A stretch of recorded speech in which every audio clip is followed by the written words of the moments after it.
Bonsoir. Je me nomme Orchidée Moussitou. Je suis étudiant à la faculté des sciences économiques. Je suis étudiant à la faculté des sciences économiques. J'habite en Philo Moutiabala et je suis candidat au concours Banzinga Mannequin Photo. J'ai l'honneur de vous expliquer quelques hypothèses que j'ai lues pendant 3 jours de lecture dans ces romans du miraculeuse du vol 352. Ici, il s'agit du roman miraculeuse du vol 352 diffusé par M. Henri Nzomo.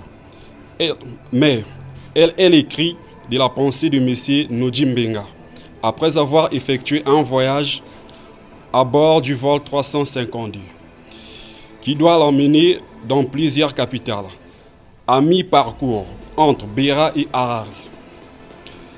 L'appareil perd de la hauteur et s'écrase au sol, causant la mort des passagers. M. Mbenga survit seul au crash. Il perd connaissance à bord de l'hélicoptère, venu à l'aide des victimes. Bien qu'il ait perdu la sensibilité, la parole, la mobilité, il n'empêche qu'il conserve en lui la capacité de se souvenir, d'observer et de voir. M. Mbenga est rendu dans plusieurs endroits, là où les gens s'occupaient pas de lui,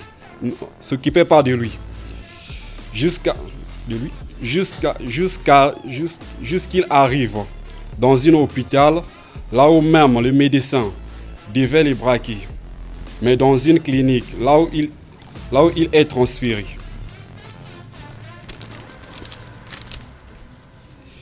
Il rencontre mademoiselle Laura. Mademoiselle Laura est une fille écrivain, âgée de 25 ans. Cette fille tombe amoureuse de M. Mbenga. Mademoiselle Laura prenait soin de M. Mbenga, l'aidait même à communiquer à travers les écrits. Et à ce moment, mademoiselle Laura dit à M. Mbenga qu'il avait un talent d'écrivain, que lui-même ne le savait pas. Au début, il doutait et après, il s'est rendu compte que c'est vrai. C'est là qu'il a commencé à écrire jusqu'à ce que les sentiments se développent entre eux. À ce moment, il vivait la belle vie au sourire. L'amour est tout à fait normal. La vraie vie les rattrape. Et là, on les ramène des lettres qui quittaient le Beira de sa femme, ses enfants. Et qu'est-ce qu'il fait? Il a contacté sa femme pour savoir ce qui se passe.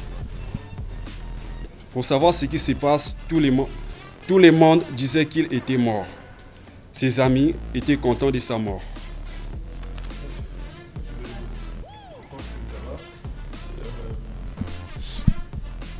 Ce qu'on aimerait en fait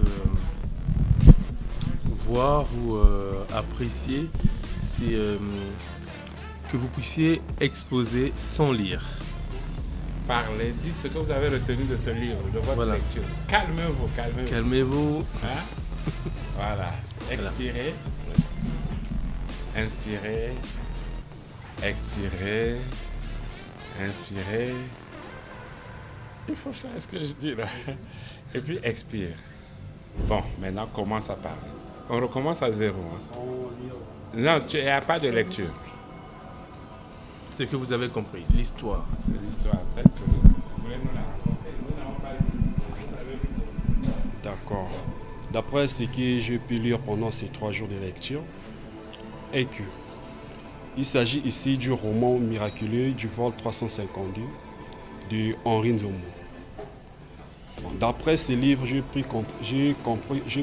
comprends qu'il y a eu des accidents, des crashs du vol.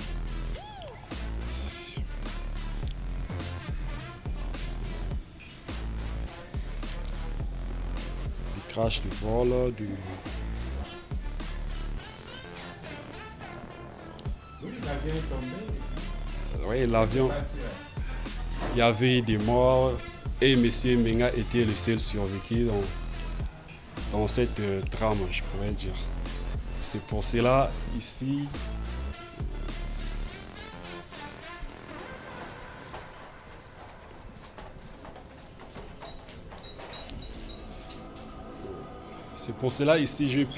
j'ai compris dans ces livres que ce roman plutôt nous parle surtout des risques et les difficultés que l'on peut rencontrer lors d'un voyage aérien.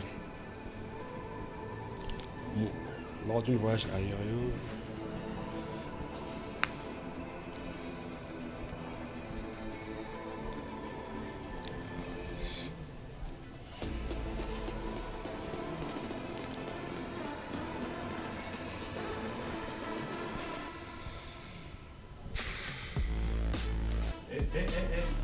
Dans le livre, qu'est-ce qui a retenu le plus votre attention?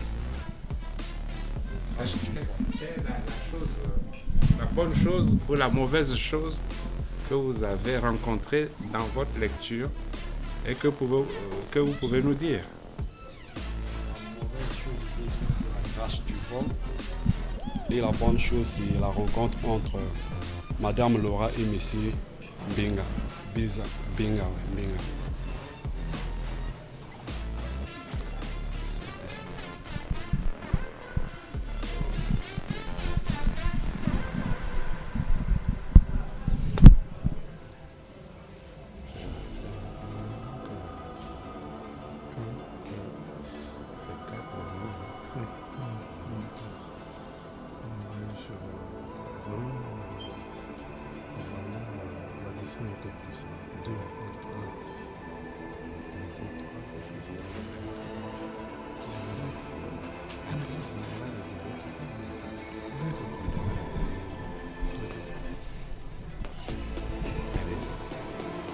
Merci, monsieur. On va attribuer une note de 3 pour le candidat 10.